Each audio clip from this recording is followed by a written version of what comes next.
Kita akan mulai dari yang pertama, Pak Esra. Kalau percaya Allah Tritunggal tapi berdoa dan worship lewat media gambar atau patung Yesus, apakah boleh, Pak Esra?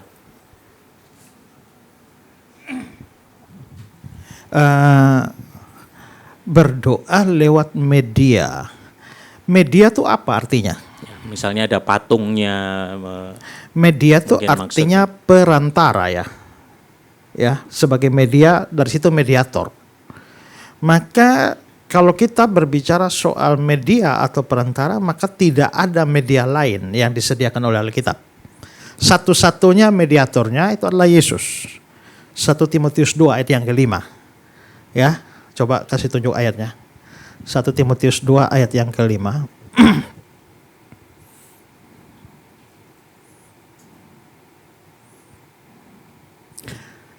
Karena Allah itu Esa, dan Esa Dia yang menjadi pengantara, mediator antara Allah dan manusia, yaitu manusia Kristus Yesus. Jadi tidak ada media lain yang diberikan oleh Alkitab. Nah, karena itu maka kita tidak boleh menjadikan patung atau apapun itu sebagai media. Seolah-olah kita perlu datang kepada Allah melalui media itu atau patung itu, ya. Nah, itu menjadi salah.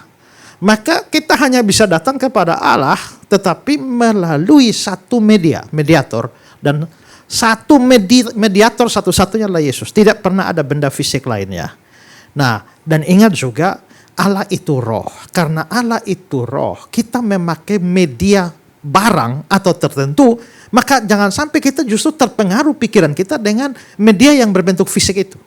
Justru karena Allah itu adalah roh, salah satu alasan mengapa orang tidak boleh menyembah itu menggunakan segala macam media fisik. Saya percaya juga bahwa orang-orang yang menyembah patung itu bukan karena menyembah patungnya, tapi mereka percaya ada sesuatu di balik patung. Ada pohon misalnya ya, pohon yang disembah di pohon, mereka bukan menyembah pohonnya, mereka menyembah sesuatu yang mereka yakini ada di balik pohon itu. Jadi sebenarnya semua subjek atau objek yang disembah melalui media itu menjadi sukar karena dianggap ada di baliknya. Nah, karena itulah maka di dalam Alkitab kita dilarang untuk menggunakan segala macam media apapun itu, karena bedanya tipis sekali dengan apa yang disembah dan apa yang menjadi mediator penyembahan. Jadi hanya satu saja yang diberikan. Ada juga yang berpikir gini, Pak Esra, membantu memfokuskan titik penyembahan seseorang sehingga ayam sama telur akhirnya ternyata benda itulah yang digunakan oleh iblis untuk tetapi membantu membayangkan. Waktu kita lihat tuh kita bayangkan apa? Dan sesuatu yang kita bayangkan tuh pasti bukan Allah. Karena Allah itu kan bukan fisik. Dia roh, sehingga membayangkan atau menciptakan gambaran fisik tentang Allah dalam pikiran kita itu menjadi sesuatu yang sudah tidak benar. Oke, next kita lanjut lagi, Pak Esra. Alkitab mengatakan bahwa manusia adalah imago Dei. Menurut gambar siapakah kita? Allah Bapa, Yesus, atau Roh Kudus? Kalau kita melihat gambaran Kejadian 1 ayat 20, ya coba Kejadian 1 ayat 26 dulu. Berfirmanlah Allah, baiklah kita menjadikan manusia menurut gambar dan rupa, selem dan demut dalam bahasa Ibrani ya. Ya, bahasa Inggris hanya menerjemahkan the image of God, atau bahasa Latin imago Dei, itu hanya satu kata. Tetapi dalam bahasa asli itu dua, selem dan demut, gambar dan rupa. Jadi kita diciptakan menurut gambar dan rupa. Ini Kejadian 1 ayat 26 ya.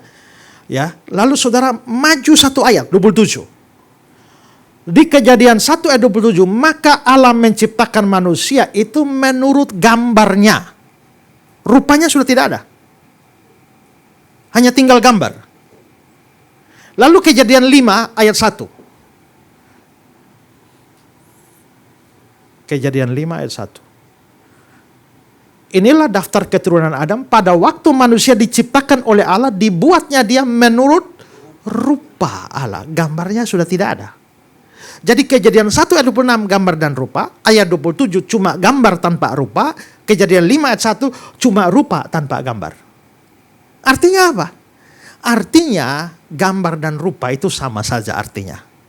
Mau gambar juga boleh, mau bilang rupa juga boleh, mau gabung dua-dua gambar dan rupa juga tidak apa-apa. Maknanya satu.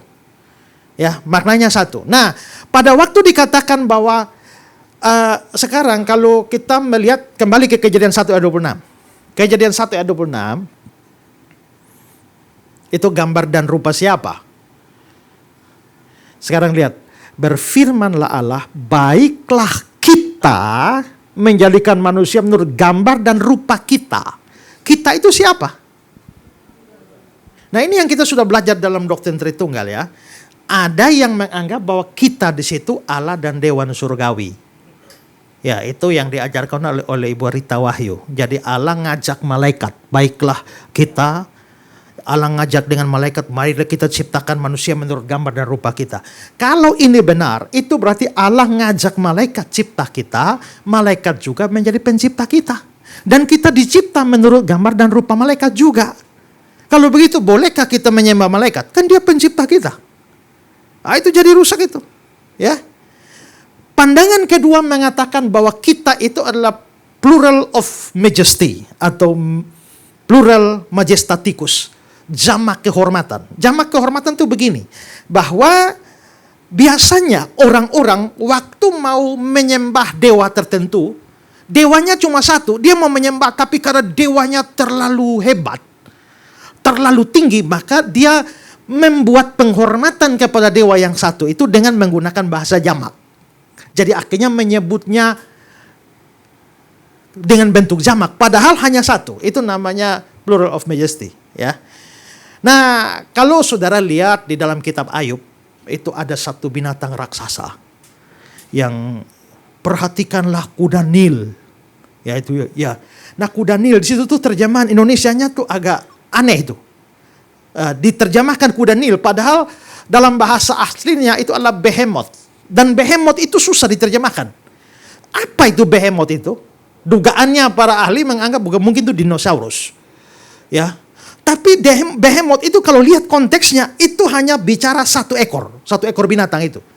Nah, tapi kalau memang satu ekor binatang, harusnya dari sisi bahasa asli dia tidak bilang behemoth dong. Harusnya behema. Karena behema bentuk tunggal, behemoth itu sudah jamak. Binatangnya cuma satu, kenapa disebut bentuk jamak? Karena binatangnya terlalu hebat, terlalu perkasa seperti dinosaurus. Maka biarpun hanya satu harusnya behema, tapi dikasih jamak kehormatan menjadi behemoth. Maka Allah itu begitu. Allah itu cuma satu saja, ya. Tapi demi menghargai dia, akhirnya dipakai bentuk jamak. Kita. Hanya kelemahannya, jamak kehormatan itu digunakan oleh manusia untuk Allah. Masalah di sini bukan manusia yang bicara tentang Allah. Allah yang bicara sendiri, baiklah kita. Kalau mau hormat Allah, hormat siapa? Maka menurut saya penafsiran itu gugur. Tinggal kemungkinan ini adalah indikasi yang kuat bahwa ada kejamakan tertentu di dalam Allah yang esa. Dan dalam terang perjanjian baru kita tahu semua bahwa ini ya, Allah menciptakan manusia kan. Tapi nanti dari Kejadian 1 ayat 2, roh Allah melayang-layang. Ya, berarti Roh Kudus juga ikut menciptakan. Yohanes 1 ayat 3, Ibrani 1 ayat 3, Kolose 1 ayat 16, Yesus juga mencipta. Kalau begitu kita bisa menyimpulkan ini Bapa, Anak dan Roh Kudus. Nah, baiklah kita, Bapa, Anak, Roh Kudus menjadikan manusia menurut gambar dan rupa kita. Berarti ini gambar dan rupa dari Allah. Tapi nanti manusia yang dicipta menurut gambar dan rupa Allah itu jatuh dalam dosa. Padahal kita dicipta dengan gambar dan rupa Allah, itu maksudnya apa? Maksudnya waktu Allah menciptakan kita, dia memasukkan banyak sifatnya pada kita. Sehingga akhirnya kita ini menjadi mirip. Allah itu roh. Karena Allah itu roh, maka dia cipta kita, dia memasukkan roh. Maka kita menjadi makhluk rohani. Ya, Allah itu kekal, dia kasih masuk sedikit sifat kekal pada kita, maka kita menjadi makhluk kekal. Makanya kita ini tidak akan musnah. Kita waktu mati lanjut, jiwa kita kekal, nanti kekal di surga, kekal di neraka, pokoknya lanjut. Maka itu namanya sifat kekal. Allah itu kebenaran, dia kasih masuk sifat kebenaran pada kita, lalu kita menjadi makhluk yang berhasil. Gara-gara Allah memasukkan banyak-banyak unsur dirinya ke dalam kita, lama-lama kita tuh mirip Allah. Nah, coba lihat Mazmur 8 ayat 6. Jika aku melihat langitmu, buatan jarimu, bulan bintang yang kau tempatkan, apakah manusia sehingga engkau mengingatnya? Apakah manusia sehingga engkau mengindahkannya? Namun engkau telah membuatnya hampir sama seperti Allah. Berarti kita tuh dibuat hampir sama seperti Allah. Karena apa? Karena image of God itu masuk ke kita. Maka kita hampir sama seperti Allah. Sayangnya dosa merusak semua itu. Sehingga akhirnya kita bukan hampir sama dengan Allah, bisa hampir sama dengan iblis. Yaitu hampir sama dengan binatang. Maka gambar Allah rusak di dalam manusia berdosa. Akhirnya Yesus Kristus datang. Coba lihat Kolose 1 ayat 15. Dia, Yesus, adalah gambar Allah yang tidak kelihatan. Ya, jadi akhirnya karena manusia sudah gagal menjadi gambar Allah, rusak karena dosa, maka Yesus Kristus datang. Allah itu tidak kelihatan, tapi Yesus akhirnya datang menjadi gambar Allah yang kelihatan. Sehingga orang tadi tidak lihat Allah, tapi begitu Yesus datang, karena ini gambar yang kelihatan, sekarang orang sudah tahu Allah itu seperti apa. Yohanes 1 ayat 18. Tidak seorang pun pernah melihat Allah, tapi anak tunggal Allah yang di pangkuan Bapa, dialah yang menyatakannya. Kalau begitu, mestinya kita nih mirip Allah kan? Tapi ternyata gagal. Karena itu, orang lihat kita tidak kenal Allah lagi. Mungkin dia lihat iblis kah, dia lihat binatang kah. Maka Allah, gambar tentang Allah menjadi kabur. Karena itu, mau tahu gambar Allah yang sesungguhnya? Lihatlah Yesus Kristus. Karena itu, barang siapa lihat aku, dia telah melihat Bapa. Itu maksudnya. Ya, oke. Bapak Ibu Saudara yang sudah tergabung di dalam grup BBC Bethlehem Bible Class, sambil juga bisa dilihat, sudah di-share materinya hari ini, sehingga Anda juga bisa mengikuti dan mereview apa yang disampaikan Pak Esra tadi. Ditambah juga catatan-catatan tambahan dari Q&A ini mengenai ayat-ayat yang disampaikan Pak Esra, saudara bisa catat. Pak Esra, Yohanes 8 ayat 42 dan Yohanes 15 ayat 26. Dikatakan Yesus dan Roh Kudus keluar dari Bapa. Apakah berarti dua pribadi ini pecahan dari Bapa? Waktu saya bahas tentang yang bukan Tritunggal, saya hanya pilih beberapa saja. Tapi sebenarnya ada yang lain yang jauh lebih sukar, karena itu saya agak hindari. Konsep ini begini, bahwa sebenarnya yang disebut Allah itu hanya Bapa. Terus anak itu mana? Anak itu firman-Nya Bapa. Lalu Roh Kudus itu apa? Rohnya Bapa. Ya. Maka Roh Kudus itu rohnya Allah. Yesus itu firman-Nya Allah. Nah, Bapa itu adalah zat. Sementara firman dan roh adalah sifat dari zat. Ini makanya saya bilang agak sukar itu. Ya. Agak sukar. Jadi gini. Yang disebut Allah itu yang mana sih? Hanya Bapa. Kalau Yesus itu Allah itu bukan. Bukan, itu firman-Nya Allah. Roh Kudus itu Allah itu bukan. Bukan, itu rohnya Allah. Nah, karena rohnya Allah itu kan di dalam Allah. Firman-Nya Allah itu kan di dalam Allah. Nah, nanti baru firman ini keluar jadi Yesus. Roh itu keluar, itu jadi Roh Kudus itu. Maka firman dan roh itu adalah sifat dari Allah. Sifat dari zat. Bapa itu zatnya. Zat Allah. Tapi firman dan roh bukan zat. Jadi akhirnya mereka bilang, jadi yang kita sembah itu zat atau sifat dari zat? Yang disembah itu harus zat, bukan sifat dari zat. Kalau begitu yang disembah itu Bapa, bukan Yesus dan bukan Roh Kudus. Nah, doktrin ini itu mengajarkan bahwa Yesus dan Roh Kudus itu hanya bagian dari dalam Allah. Sehingga akhirnya mereka keluar, ya. Jadi seolah-olah itu firman itu ya waktu dia Tuhan Allah berfirman di dalam perjanjian lama, lalu Allah berfirman itu, apakah itu Yesus yang keluar? harus dibedakan antara firman sebagai kata-kata verbal dan firman sebagai gelar bagi Yesus. Ya, kalau firman itu kata-kata verbal dari Allah, berarti setiap kali Allah ngomong di perjanjian lama, Yesusnya keluar, Yesusnya keluar, Yesus keluar. Nah begitu, ya. Firman itu adalah gelar bagi Yesus. Sekarang lihat Yohanes 1 ayat 1. NRK enhologos, firman itu bersama-sama dengan Allah, enhologos prostonteon, enhologos touteon, dan firman itu adalah Allah. Perhatikan ya, ini disebut firman. Firman itu apa? Logos. Logos itu apa? Kata-kata. Jadi dengan kata lain, pada mulanya kata-kata, kata-kata bersama dengan Allah, dan kata-kata itu adalah Allah. Nah, ini bukan berarti bahwa kata-kata verbal yang keluar dari mulut Allah itu adalah pribadi kedua. Bukan. Ini pribadi kedua diberi gelar sebagai Sang Firman. Sekarang 1 Yohanes 1 ayat 1. Apa yang telah ada sejak semula, yang telah kami dengar, yang telah kami lihat dengan mata kami, yang telah kami saksikan dan yang telah kami raba dengan kami tentang firman hidup. Tadi Yohanes 1 ayat 1 ditulis oleh Rasul Yohanes. Kembali ke 1 Yohanes 1 ayat 1, itu Rasul Yohanes lagi. Maka Rasul Yohanes di situ menyebut Yesus Sang Firman, di sini dia menyebut firman hidup. Lalu Rasul Yohanes yang sama yang tulis kitab Wahyu. Sekarang Wahyu 19 ayat yang ketiga. Ayat 13, Wahyu 19 ayat 13.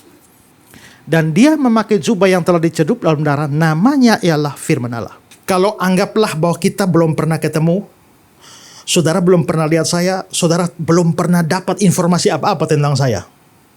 Pokoknya nol. Lalu hari ini saya berdiri di muka saudara, lalu saya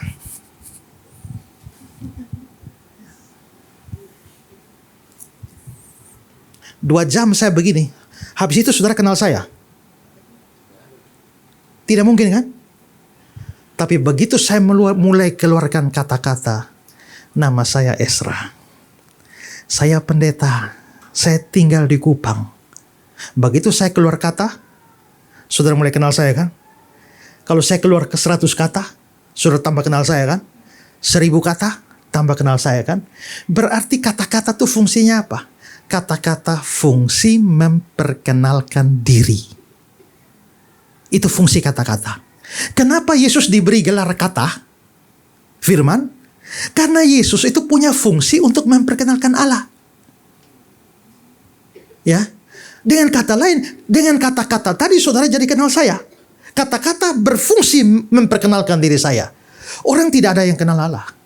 Tapi melalui Yesus, ya, maka orang menjadi kenal Allah. Kalau begitu, Yesus itu kata-kata, maka dia diberi gelar sebagai Sang Logos, Sang Firman. Jadi itu maksudnya firman, bukan berarti bahwa Allah ngomong Yesus keluar.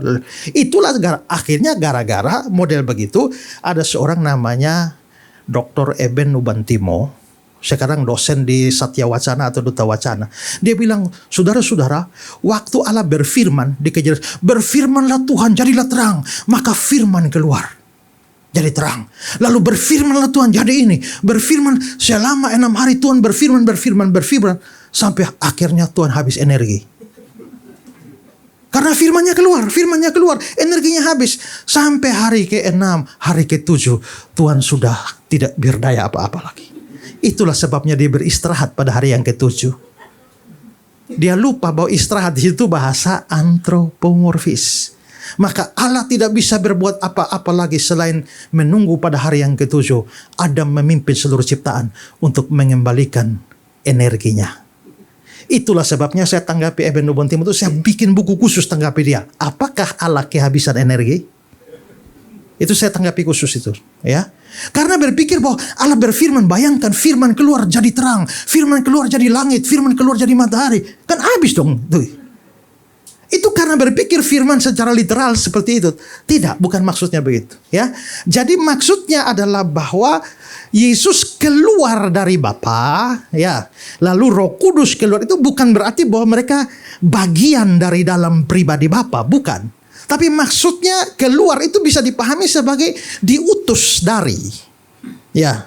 Apo, diutus dari. Jadi maksudnya Yesus itu tidak datang atas kehendak sendiri. Makanya tadi minta Yohanes berapa tadi yang Yohanes 8 ayat 42. coba 42 sekalian 43. Jikalau Allah adalah Bapamu, maka kamu akan mengasihi aku sebab aku keluar dan datang dari Allah. Apa artinya keluar? Dia jelaskan datang. Jadi artinya apa? Datang bukan atas kehendakku sendiri, melainkan Dia yang mengutus aku. Berarti pengertian keluar di situ itu pengertian diutus. Jadi bukan keluar dari bagian dari dalam ini, sehingga akhirnya ya kalau Yesus keluar dari Bapa, firman-Nya keluar, firman-Nya habis dong. Bukan, ya. Jadi firman di situ tidak menunjuk pada kata-kata verbal, itu gelar buat Yesus. Apakah Roh Kudus ada juga di dalam hati orang yang menolak Yesus? Allah ada di mana-mana, lalu Roh Kudus ada di dalam diri orang. Kita harus membedakan kehadiran seperti apa yang dimaksudkan. Rupanya kita harus membedakan antara bukan hanya kehadiran tapi sifat dari kehadiran. Itu sama seperti begini, bahwa Pak Polisi hadir di sampingnya Pak Presiden, dengan polisi di sampingnya ada penjahat. Sama-sama hadir ya, tapi fungsinya berbeda. Hadir sebagai mengawal dan menjaga beda dengan hadir untuk menangkap. Jadi sifatnya beda. Sekarang saudara, saudara percaya Tuhan ada di sini? Perlukah kita menyanyi Tuhan, oh hadirlah di sini ya Tuhan, hadirlah Tuhan? Perlu nggak? Kalau Tuhan sudah maha hadir, ngapain lagi kita minta Dia hadir? Tapi apakah salah kalau kita bilang hadirlah Tuhan? Rupanya kita harus memahami hadir dalam pengertian ada dengan hadir dalam pengertian relasi atau action tertentu, itu harus dibedakan. Jadi kalau soal sekedar hadir, pasti Dia ada di mana-mana, tidak usah kita minta pun Dia ada. Tapi bahwa Dia hadir untuk memberkati, Dia hadir untuk mengurapi, Dia hadir untuk menjamah, Dia hadir untuk mencelikan, itu beda. Jadi kalau hanya sekedar minta Dia hadir di sini, kita nggak perlu berdoa juga, Dia pasti hadir kok. Tapi kalau kita minta hadirlah Tuhan, celikanlah saya, bukalah pikiran saya, bukalah hati kami, kita butuh kehadiran seperti itu. Jadi sifat kehadirannya yang berbeda. Nah sekarang kalau memang Roh Kudus ada di mana-mana, apakah Roh Kudus ada di dalam diri orang tidak percaya? Kalau memang tidak ada tempat yang tidak Dia hadir, Dia pasti ada. Di dalam orang tidak percaya, Dia ada. Tapi kehadiran Roh Kudus yang bersifat memeteraikan dan menyelamatkan, itu tidak bisa ada dalam orang percaya. Sekarang coba Efesus pasal 1 ayat 13.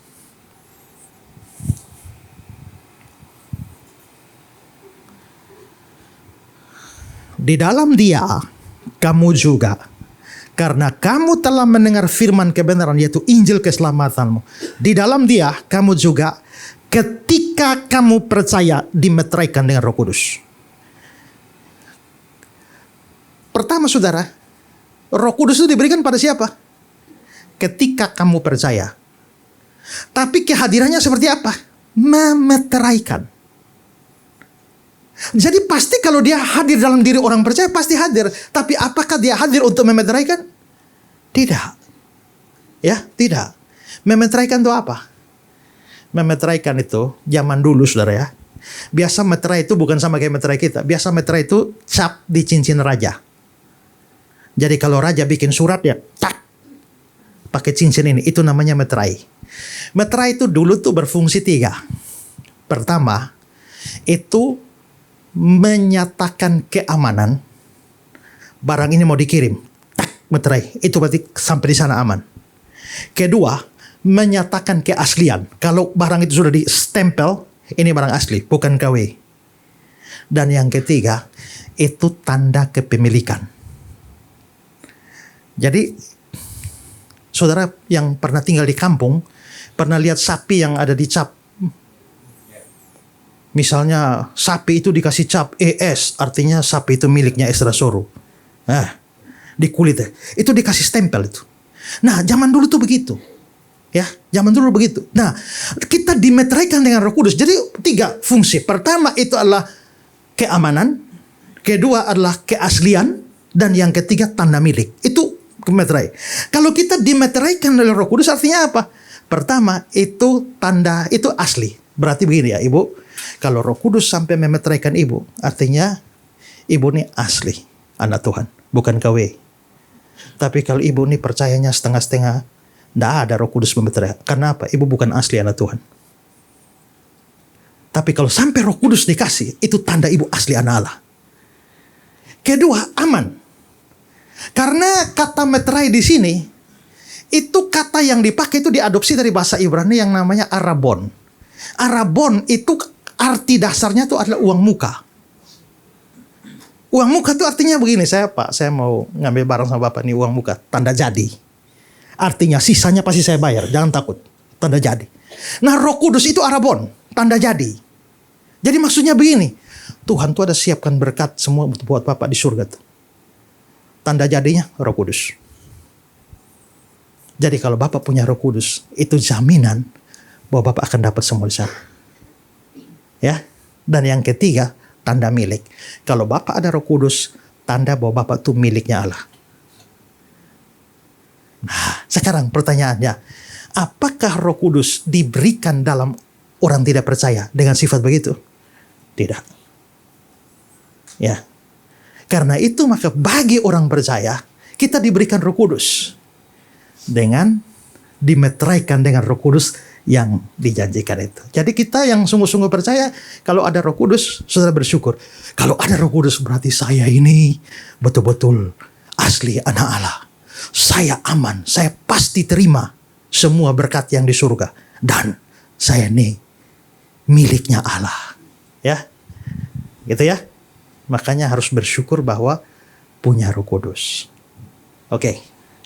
Mumpung masih Roh Kudus nih Pak Ezra. Wah, ini yang lumayan rada pinggir jurang ini. Karena sering kali disalah artikan tentang berbahasa roh ini. Yesus mengajarkan berdoa dalam roh dan kebenaran waktu bicara dengan wanita Samaria.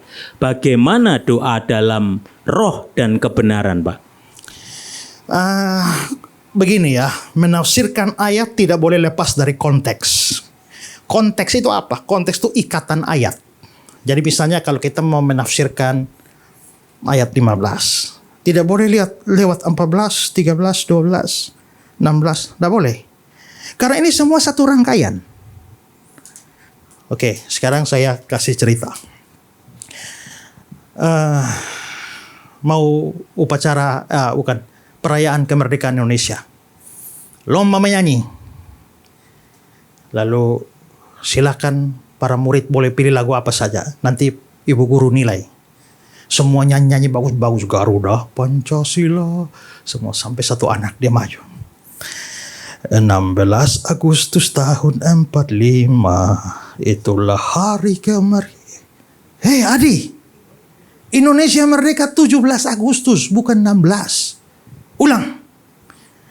16 Agustus tahun. Adik kau tuli kah? 17 bukan 16. Ulang. 16 Agustus tahun. Marahlah ibu guru. Kau ini sudah dibilang 17, 16 terus. Sekarang keluar kau. Pada saat diusir keluar dia bilang, ibu, tidak bisakah ibu biarkan saya menyanyi sampai selesai? Ya sudah terserah kau lah. Lalu dia 16 Agustus tahun 45, besoknya hari kemerdekaan. Bener nggak? Ya benar itu ya. Nah, karena ini 16 Agustus besoknya hari kemerdekaan kita. Kenapa ibu marah? Ibu usir dia karena ibu pasti dengar sepotong. Belum ayat selanjutnya ibu tidak dengar. Nah itu hanya contoh bahwa ayat Alkitab tuh begitu. Saya kasih contoh sebelum jelaskan itu. Sekarang Yohanes 13 ayat 13. Bukan. Yohanes 3 ayat 13. Tidak ada seorang pun yang telah naik ke sorga selain daripada dia yang telah turun dari sorga, yaitu anak manusia.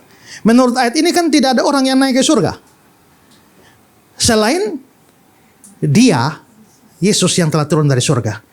Waktu Anda baca ini, tidak ada orang yang telah naik ke surga. Bagaimana dengan Elia? Kan Elia naik ke surga. Bagaimana dengan Henok? Henok naik ke surga. Nah, itu karena salahnya hanya lihat ayat 13 saja. Kita mesti mundur. Oke, kita mundur dikit mulai dari ayat 11. Aku berkata kepadamu, sesungguhnya kami berkata-kata tentang apa yang kami ketahui dan bersaksi tentang apa yang kami lihat, tapi kamu tidak menerima kesaksian kami. Saudara lihat ya, berkata-kata dan bersaksi. Ini masalahnya. Berkata-kata dan bersaksi. Terus ayat 12. Kamu tidak percaya waktu aku berkata-kata tentang kamu tentang hal-hal duniawi. Bagaimana kamu akan percaya kalau aku berkata-kata kepadamu tentang hal-hal surgawi? Kata Yesus. Berarti di sini ini bukan soal naik ke surga, soal berkata-kata dan bersaksi tentang hal-hal surgawi. Ya toh? Lihat. Bagaimana kamu akan percaya kalau aku berkata-kata dengan kamu tentang hal surgawi? Konteksnya bicara soal hal surgawi. Lalu ayat 13. Tidak ada seorang pun yang naik ke surga selain daripada dia yang telah turun dari surga. Ini bukan hanya bicara naik ke surga dan bicara hal-hal surgawi. Sekarang kita tanya, Elia naik ke surga? Ya. Setelah itu Elia turun dan bicara hal surgawi? Tidak. Elia tidak turun lagi. Henok naik ke surga, setelah itu dia turun lagi bicara tentang surga? Tidak lagi. Terus siapa yang datang dari surga? Kasih tahu. Hanya anak manusia. Nah, kan jelas kan? Jadi kalau begitu, baca ayat 13 tidak boleh buang itu ayat di atas. Contoh berikut. Matius 6 ayat 33. Nah ini contoh sangat banyak ini. Yang orang, Matius 6 ayat 33. Tapi cari dahulu kerajaan Allah dan kebenarannya, maka semuanya ditambahkan padamu. Saudara, semua. Helikopter ditambahkan padamu. Ya. Villa mewah ditambahkan padamu, kapal pesiar ditambahkan padamu. Ada amin saudara? Nah, tapi amin. Dan berapa banyak kita ditipu oleh pendeta-pendeta yang kutip ayat ini. Lalu akhirnya makanya saudara harus kasih persembahan sebanyak-banyaknya. Ya, menaburlah sebanyak-banyak karena Tuhan kasih semuanya. Dia lupa bahwa itu harus dilihat dari ayat 25. Coba.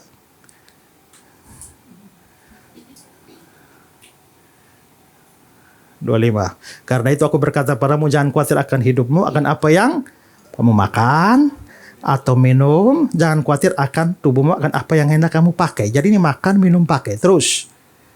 Ya, 27.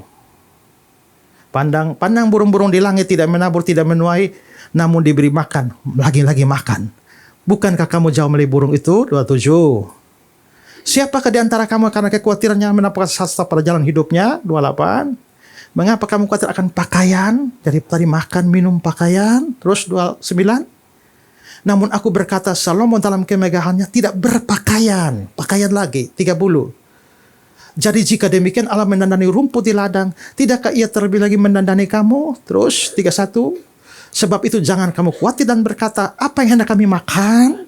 Apa yang akan kami minum? Apa yang hendak kami pakai? Semua itu, semua apa? Makan, minum, pakai. Dicari bangsa yang tidak mengenal Allah. Akan tetapi Bapamu yang di surga tahu kamu memerlukan semua itu. Makan, minum, pakai. Ayat 33. Cari dahulu kerajaan Allah dan kebenarannya. Semua itu ditambahkan padamu. Makan, minum, ada kapal pesiar, helikopter. Nah, itu dia. Tapi saudara, pendeta-pendeta terkenal pun khotbahnya kayak begitu. Ini prinsip dasar penafsiran Alkitab. Nah sekarang kita ke Yohanes 4 ayat 24.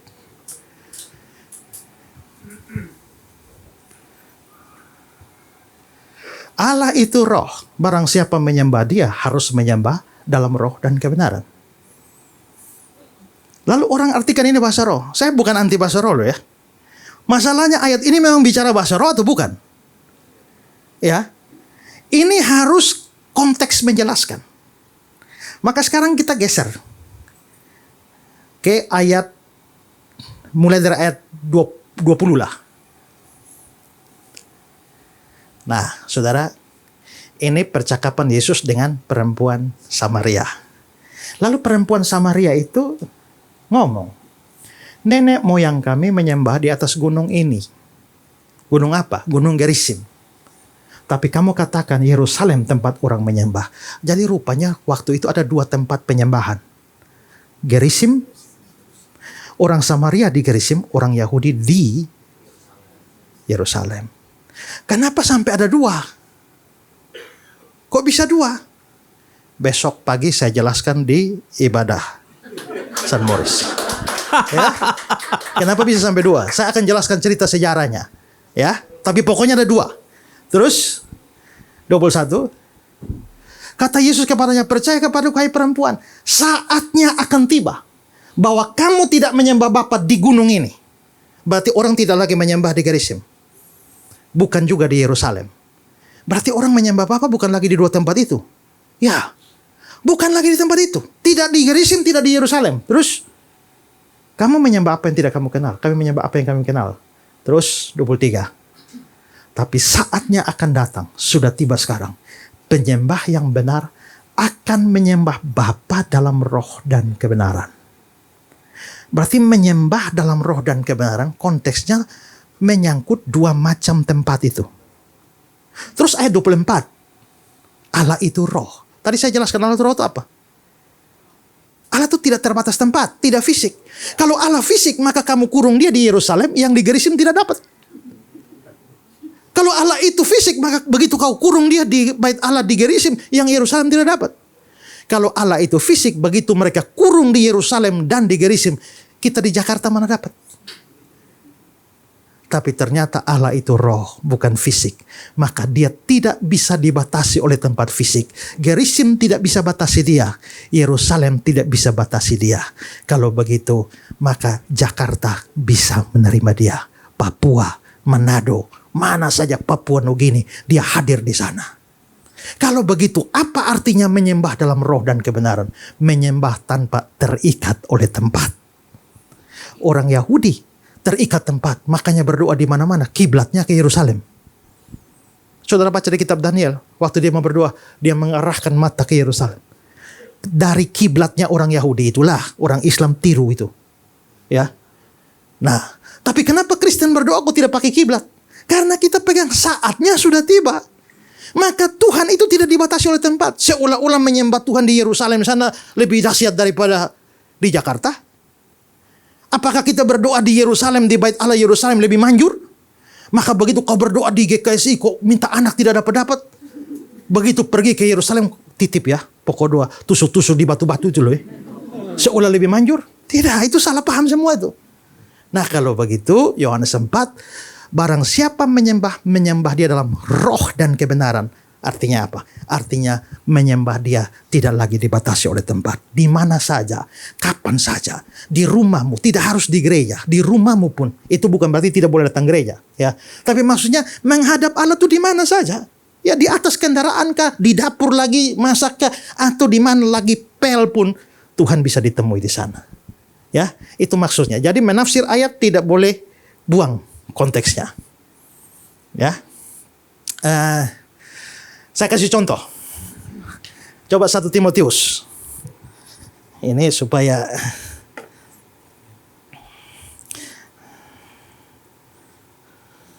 Satu Timotius pasal 5 ayat 17. Ini penatua ini termasuk pendeta ya. Penatua yang baik pimpinannya patut dihormati 2 kali lipat. Terutama mereka yang dengan jeripaya berkhotbah dan mengajar. Jadi kalau penatua yang berkhotbah dan mengajar sampai berjeripayah, kamu harus hormati dia 2 kali lipat. Bagaimana cara hormat 2 kali lipat? Saya hormat Pak. Tapi karena 2 kali lipat, hormat Pak. Begitu? Bukan. Saudara harus lihat hormat 2 kali lipat. Hormat kan kita ngerti ya, hormat. Tapi coba lihat ayat selanjutnya, ayat 18. Bukankah kitab suci berkata, jangan engkau memberangus mulut lembu yang sedang mengirik, dan seorang pekerja patut mendapat upahnya. Ayat 17, hormat 2 kali lipat. Ayat 18, langsung dihubungkan dengan seorang pekerja patut dapat upah. Ini karena penatuannya jeripayah mengajar dan berkhotbah, sampai dia tidak punya kesempatan cari kerja untuk cari uang. Kalau begitu, maka untuk orang semacam itu, kamu harus hormati dia 2 kali lipat. Hormat dia secara moral, tapi itu harus hormat dia secara finansial. Gitu loh. Karena seorang pekerja patut mendapat upah. Kalau ini orang sudah habiskan waktu dan tenaga hanya mikir ngajar dan khotbah, bagaimana dia makan minum? Maka saya hormat Pak, terima kasih. Tapi Pak, ini hormat saya. Nah, ini dua-dua disebut hormat. Jangan hanya hormat Pak, tapi biarkan mati kelaparan. Tapi ada orang yang kasih duit, tapi tidak hormat. Seolah-olah saya kasih duit berarti saya yang gaji kau anak buah saya. Ada orang yang kasih uang sampai hilang rasa hormat kepada hamba Tuhan. Nggak boleh. Makanya bahasa Inggris itu bilang honor. Maksudnya kasih honor tuh kasih penghormatan. Kenapa? Karena saya memberikan saudara makan secara rohani. Saudara memberi makan saya secara jasmani. Kita sama-sama memberi makan. Jadi hormat 2 kali itu tahu dari mana begitu? Karena 1 ayat setelah itu kan bilang begitu. Nah, itulah cara menafsir. Nah, maka ini perlu belajar dan terus terang ya. Banyak pengkhotbah tidak paham ini. Makanya khotbah secara sembarangan saja. Hanya motivasi saja dan akhirnya merusak banyak.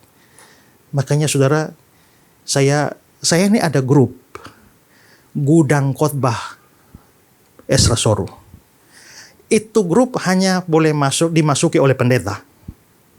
Tapi tidak semua pendeta boleh masuk. Ada persyaratan. Syarat pertama, pendetanya rendah hati dan mau belajar. Di situ saya masukkan khotbah-khotbah saya. Silakan pendeta ambil. Saya sudah tafsir semua, eksegesis semua. Silakan ambil, pakai di gereja saudara. Sesuaikan dengan kebutuhannya, penerapan aplikasi, mau ringkas boleh, mau perpanjang boleh, terserah. Tapi intinya sudah saya kasih. Ya, dan itu sangat saya batasi, tidak semua pendeta saya bawa masukkan dalam grup itu. Hanya pendeta, karena saya bilang, karena saya belum tentu diundang oleh di gereja saudara. Ya, mungkin gara-gara saudara undang saya bisa masalah. Ketua sinodemu bisa marah kah atau bagaimana kan ya. Nah, tapi sebenarnya tanpa saya diundang pun khotbah saya bisa masuk ke sana dong. Melalui Pak Pendeta, Ibu Pendeta. Nah, saya kasih masuk. Supaya tafsirannya benar. Kalau saudara lihat saya khotbah itu kan kayak aneh gitu ya. Khotbah kok pakai kutip ini, kutipnya bukunya lengkap, halamannya begini. Karena saya jadi khotbah itu jadi buku sekaligus nanti jadi jurnal. Semua lengkap itu.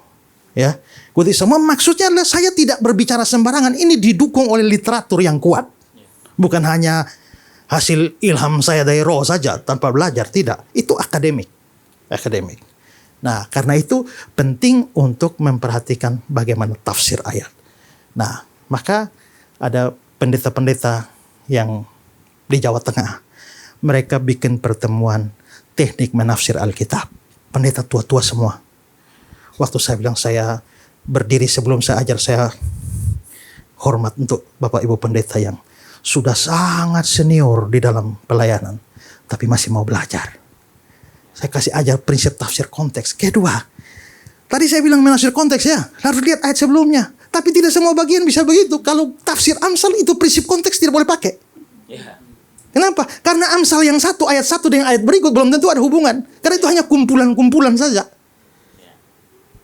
Waktu saudara menafsir Wahyu, itu lain. Karena Wahyu belum tentu di pasal segini, itu kelanjutan dari pasal ini. Belum tentu. Tapi waktu saudara tafsir perumpamaan, sudah lain lagi ceritanya.